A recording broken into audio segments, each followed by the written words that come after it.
Tapi ingat, jangan sampai di Kabupaten Biren itu terjadi pemaksaan seperti yang ada di video itu. News psikologi orang Aceh kan ketika coba teguh lawan main barang orang ulang, new berpolemik.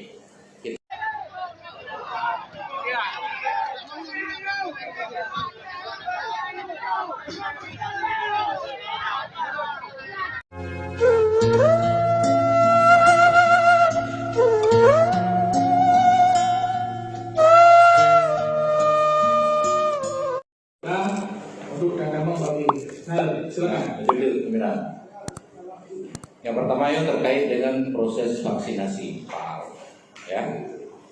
Jadi, beredar video media terkait dengan pemaksaan di sekolah-sekolah dan juga katanya. Oleh karena itu, ketimbang kamu berbicara di media dan juga akan memunculkan berbagai tanggapan, lebih baik langsung lu sampaikan bahwa Pak Al memang ini program pemerintah. Tapi ingat, jangan sampai di Kabupaten Biren itu terjadi pemaksaan seperti yang ada di video itu. News psikologi orang Aceh kan ketika coba teguh lawan main barang orang ulang, new berpolemik.